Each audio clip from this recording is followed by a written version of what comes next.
pequena peza de Gaspar Casado, un compositor catalán que compuxo esta peza na década dos 20, nun momento máis prolífico da súa carreira, moi inspirada en temas tradicionais como pudestes escoitar seguro, pois un pouco do folclore español e tamén bebendo un pouco desa tradición de Zoltán Kodály e de Bartók anterior, non?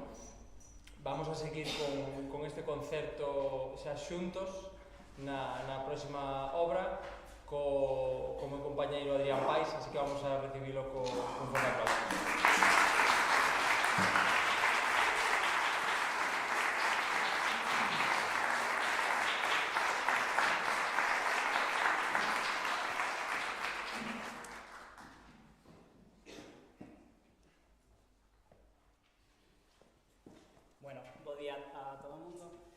A seguinte peza que imos a tocar trátase unha peza dun compositor galego que hoxe temos a fortuna de que nos acompaña entre o público. Moitas gracias por estar aquí.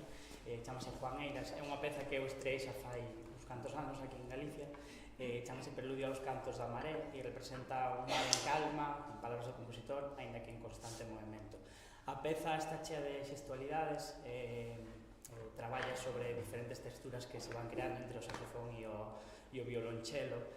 E estas diferentes texturas dinámicas que se van creando, tímbricas diferentes, están interrompidas durante a peza por 4 anéis que van a ser tocados por outros saxofóns, o saxofón tenor, que teñen unha gran importancia na articulación do discurso da peza, así como na dramaturxia que ten. En palabras de Juan, poder representar dunha maneira hipnótica como uns cantos de serea. Espero que a disfruten.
seguinte peza que interpretarei, neste caso con saxofón alto, é unha pequena peza, unha pequena obra que foi composta no 2018 por un compositor español, andaluz, que é José María Sánchez Verdú, unha, eu creo que das referencias máis importantes que temos na actualidade en cuanto ao mundo da composición.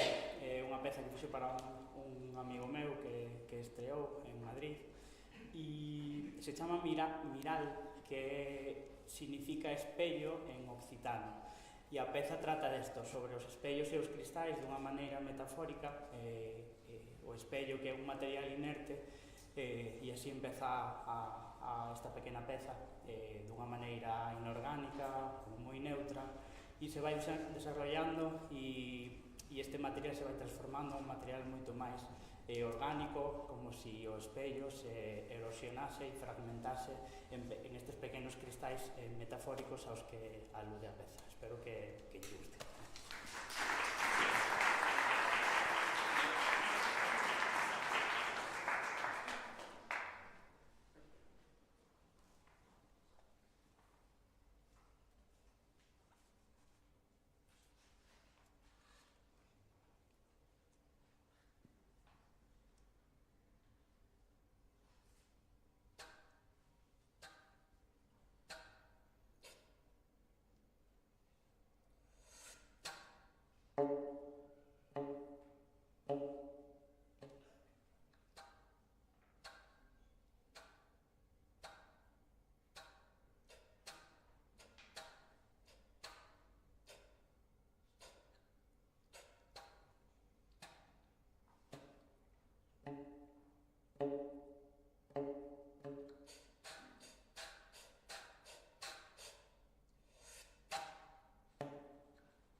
Bueno, a seguinte peza que vamos a tocar xuntos chamase Seliox, é de un compositor que eu tive unha sorte de coñecer en Francia cando estudaba ali, e el tamén era estudante de composición.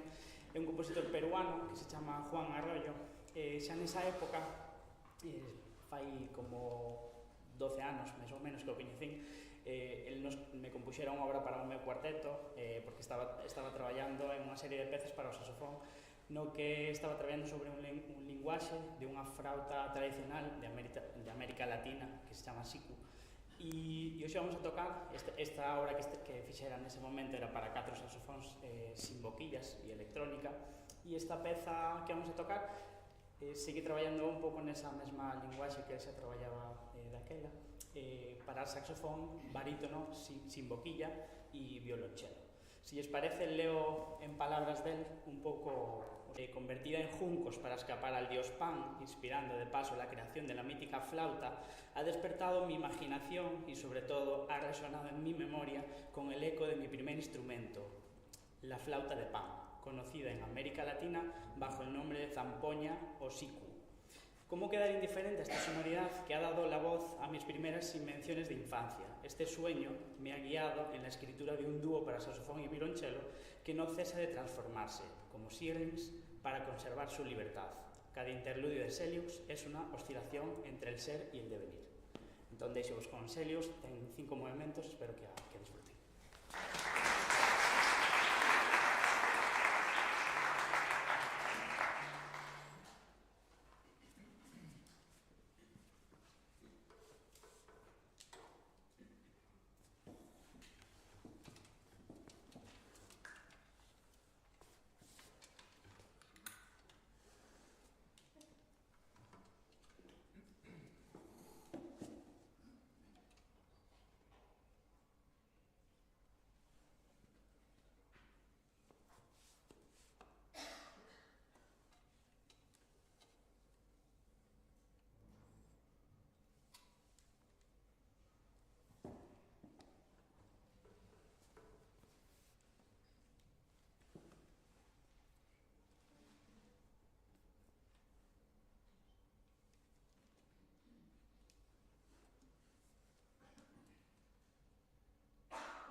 esta peza anterior a nivel físico era como dura e necesitábamos un segundinho de respirar. Eu vou continuar cunha pequena peza que se chama Diálogo, de un compositor húngaro que se chama Ligeti. É unha peza que el compuxo estudiando na escola de Budapest, que ademais era un regalo a unha compañeira violonchelista. Entón, el quería homenaxearla deste xeito cunha peza que simula dúas persoas dialogando. Utiliza unha persoa de voz máis grave, un home probablemente coas cordas sol e do, e cando utiliza as cordas agudas simula a outra persoa deste diálogo. Todo é unha peza que non ten compás, simplemente ten como fraseos e ligaduras basados tamén no folclore e en temas folclóricos húngaros, e moi probablemente na fala húngara, que, como seguramente saiban moitos de vostedes, ten sempre unha sílaba, a sílaba tónica é na primeira sílaba das palabras, por tanto sempre os fraseos como que van acentuados, digamos, de algún xeito nas primeiras notas das pequenas frases ou células temáticas. Bueno, penso que nada máis, espero que todo isto se poda reflexar, moi curtiña, e pertence a unha futura sonata que despois fixo un segundo movimento máis adiante, despois de rematar os seus estudos, pero esta, en primeiro lugar, foi unha peza en sí mesma, por tanto, ten sentido tocar tamén a illada. Espero que vos guste moito.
compositor que eu creo que foi un pouco referencia e artífice de algunhas cousas no mundo do saxofón, entón un pouco eu creo que querido polos saxofonistas, que é o compositor ruso Edison Denisov. El fixe unha sonata previamente a esta para saxofón alto e piano, que un pouco abreu de alguma maneira as portas a novas linguaxes para posteriores compositores de cara ao saxofón. Entón creo que é un compositor un pouco importante para nós.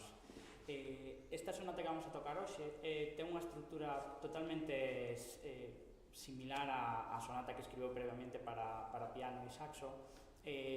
No terceiro movimento, por nombrar unha particularidade, aludeis, escoitan elementos claramente en referencia ao jazz, posto que ele era un gran amante de un saxofonista de jazz que se chamaba Thelonious Monk, que xa no terceiro movimento da sonata con piano totalmente escribía como un trío de jazz.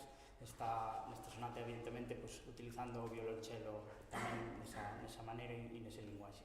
A única diferencia a resaltar entre as dúas sonatas está no segundo movimento, porque é un movimento moi expresivo e ele escribe con unha linguaxe microtonal de distancias moi pequeniñas que o piano, na sonata con piano, non podía facer. Entón, na sonata con piano, ese segundo movimento era totalmente solo do saxofón, excepto unhas pinceladas de uns acordes que dá o piano, e neste caso sí que, como o violonchelo pode facer ese tipo de escritura, pois sí que nesta sonata hai como un diálogo moito máis claro entre o saxo e o violonchelo.